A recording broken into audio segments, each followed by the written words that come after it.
What's happening, people? Back with another reaction, back with some more Erasure. We're going to jump back to the 1995 self-titled album. I realize there's only a few tunes left. I think this might be the third to last. So ultimately, there's only a couple more to go, and then we'll go back to the remaining parts of the chorus, deluxe edition that I have, which features a number of live tracks we've yet to listen to, or live performances of tracks from the album, as well as at least a few remixes on the second disc. But I figure we'll go through the remainder of this album first. And again, there's still some miscellaneous stuff out there that we have to finish off, although I do think we've knocked down a couple. I think we finally finished the Crackers International EP, if I remember correctly. But yeah, bottom line, we'll go through everything Erasure.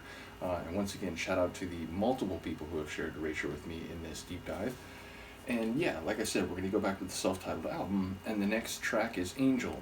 It's a straightforward concept, the idea of something being divine, the idea of it being heavenly, and whether that is a term of affection and, representative of the emotional character of a significant other, whether or not the relationship at large is calm and placid and very comfortable, which it feels like in a lot of Erasure tracks, even when the emotions and passions and love and lust are at a high level. There often seems to be some drama, some heartache, some complicated situation. But like I said, if it's a term of endearment, obviously it could be reflective of the way the narrator thinks about whoever they're referring to. It could be more ironic. It could be, like, oh, looks of an angel, but, a killer in terms of how they treat other people and, the emotional wake they leave behind them. So we'll see what's going on. But ultimately, I wouldn't be surprised if it had some nuance to the way that Angel is expressed. So let's find out. This is Erasure. The tune is Angel, and it's from the 1995 self-titled album.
90s Erasure paying homage to 80s Erasure.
That's a cool track. I like it. The opening did feel very much of this album, this, austere, dramatic, almost, cinematic type of feel. But then when it rolled into the track proper, like I said, it had this, it sounds like 90s Erasure in that there's, a bit more of that 90s electronica sound, the acidy, bubbly bass line and so on. But it had that fun, dancey, bouncy feel of some of the material on the 80s album. So, again, it felt like 90s Erasure paying homage to 80s Erasure style. So really enjoyed the synthesis of that. And again, maybe, that's not what people hear, but that's what it struck me as in the moment. And yeah, it sounds, he's very passionate and, does feel like he can, barely control himself, and he wants this person next to them and next to him, and, wants them to take him to a higher excitation.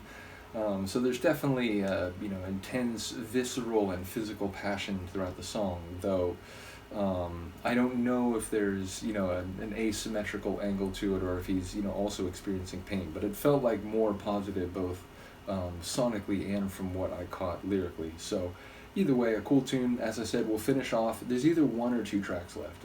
It's maybe the penultimate, maybe it was the third to last, but either way, we're very close to the end of it. So once I finish that, we'll jump back, we'll go through the remainder of Chorus, which I think is only a couple remixes, and then admittedly the majority of the live part, where I think there's maybe 8 tunes left or something to that effect. So yeah, lots more Erasure to go. Let me know what you think of this one. I will see you next time. Peace.